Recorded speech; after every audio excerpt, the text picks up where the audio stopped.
robbery and attempted murder. While clearing a residence associated with Green, members of the SRT began taking fire from an individual hiding in a closet. The Deputy U.S. Marshals returned fire, striking the shooter, who was later identified as Green.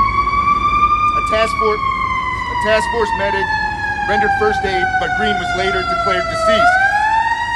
Weapons were recovered at the scene.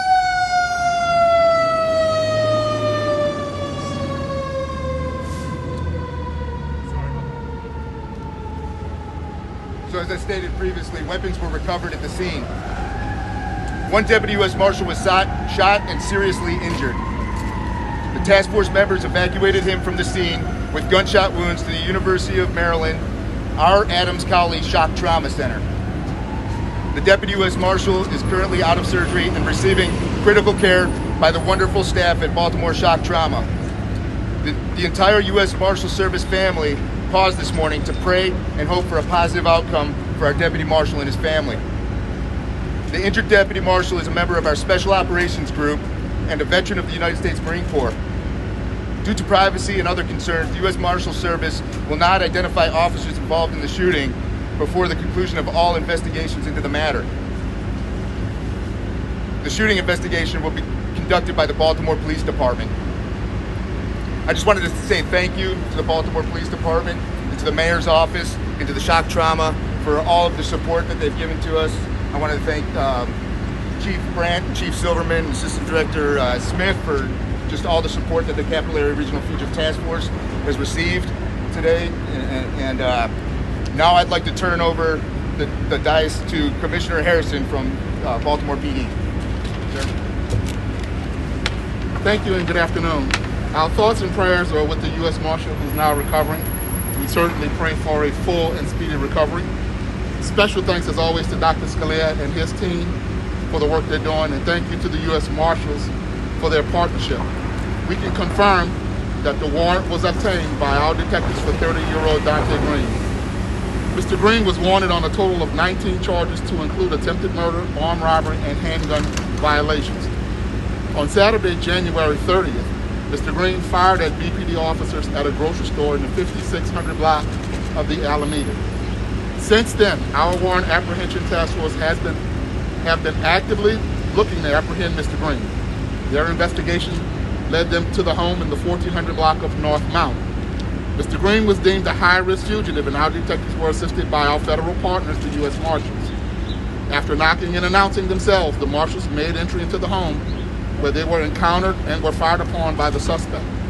Marshals returned fire, fatally wounded the suspect. One Marshal was struck and is now being treated, as you've already heard here, at Shock Trauma. It goes without saying, going after violent offenders is one of the most dangerous jobs in America. Yesterday we lost 2 federal enforcement officers and several others were wounded, and our thoughts and prayers are with them also. Once again, our thoughts and prayers are with the Marshal and his family, praying for a speedy recovery. I'll turn it over to our Mayor. Thank you, Mr. Commissioner. And first, the entire city of Baltimore's thoughts and prayers are with the Deputy Marshal. We wish him, pray for a full and speedy recovery for him. Again, this is a very dangerous situation. And we have to remember that we will be going after these violent criminals, but remember those who are going down and trying to track those folks down, who want to recklessly act with firearms in our city, are heroes, because we know that people are not always going to go in an easy way. We want to also pray for everyone impacted, the families, the community that's going to be traumatized by a situation like this. But be very thankful to Dr. Scalia and his team for their work as always. This is an incident that we just had this weekend, and it shows how proactive the department is being in going after those who are recklessly acting with abandon with the safety of their fellow Baltimoreans. It is something that we will not tolerate. We again want to make sure that we keep all of our thoughts and prayers with the Deputy Marshal's family and wishing a speedy recovery. And I'll turn it over to Dr. Scalia. Good afternoon. We are, I guess, here doing this one more time. Just before 7 this morning, we admitted a U.S. Marshal with a torso gunshot wound. He was quite sick when he got here. We got him rapidly evaluated and into the operating room. We are done with his surgery. He is up in the intensive care unit.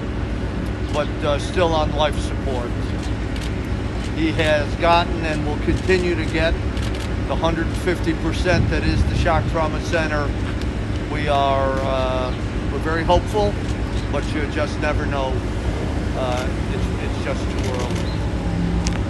I'd really like this to be the last time I have to walk up here and do this, but that's not likely to happen. I am, it's really, it's a little bit too much. Thank you. Thank you, everybody.